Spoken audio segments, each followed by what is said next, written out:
चीन ने भारतीय सीमा से लगे शख्स गांव घाटी में अवैध निर्माण शुरू कर दिया है, जिसे लेकर भारत ने चीन को चेतावनी दी है। चीन की इस हरकत को अवैध बताते हुए भारत ने कहा कि यह घाटी भारत का हिस्सा है। चीन की यह गतिविधि पूरी तरह से अवैध है, इसका विरोध भारत कर रहा है। संयुक्त अरब अमीरात यानी यूएई एक बार फिर भीषण बारिश और तूफान की चपेट में है। पिछले 24 घंटे में यूएई में फिर से बारिश और तूफान ने एंट्री की। खराब मौसम को देखते हुए पूरे यूएई में अलर्ट जारी करने के साथ ही तमाम उड़ानों को रद्द कर दिया गया है। लोगों से घर में रहने की अपील की गई है और तमाम स्कूलों और प्रतिष्ठानों को बंद किया गया। इसके अलावा इंटरसिटी बस सेवाओं को भी बंद कर दिया गया।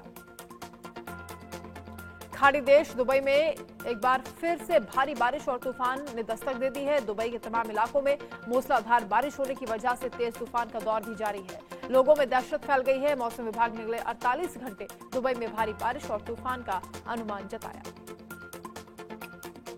भारी बारिश और तूफान को देखते हुए दुबई के तमाम पार्क और समुद्र तट बंद कर दिए गए हैं। इसके साथ ही हवाई अड्डे और एयरलाइंस भी बंद हो गई हैं, जिसके चलते उड़ानें रद्द हो गई। अंतर्राष्ट्रीय धार्मिक स्वतंत्रता को लेकर अमेरिकी आयोग की रिपोर्ट को भारत ने खारिज करते हुए कहा कि अमेरिका की ये रिपोर्ट पक्षपाती है।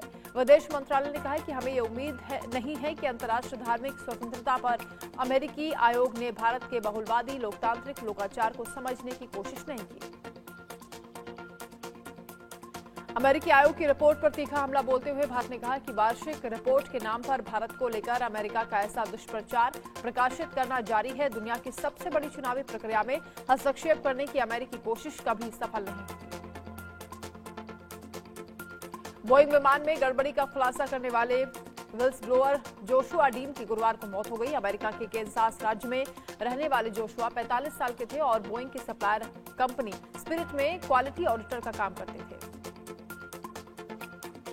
अमेरिकी राष्ट्रपति जो बाइडेन ने कहा कि विदेशियों से नफरत के चलते भारत और चीन जैसे देशों का आर्थिक विकास धीमा है। ऐसा इसलिए क्योंकि ये देश प्रवासियों से नफरत करते हैं। ये नहीं चाहते कि प्रवासी इनके देश में जाएं, जबकि प्रवासी हमें मजबूत बनाते हैं। अमेरिका के पूर्व राष्ट्रपति डोनाल्ड ट्रंप ने कोलंबिया यूनिवर्सिटी की एक बिल्डिंग पर फिलिस्तीन समर्थक स्टूडेंट्स द्वारा कब्जा किए जाने पर बयान दिया। ट्रंप ने इन प्रदर्शनकारियों को पागल और हमास के हमदर्द बताते हुए कहा कि हमें अमेरिका में जिहाद की जरूरत नहीं है।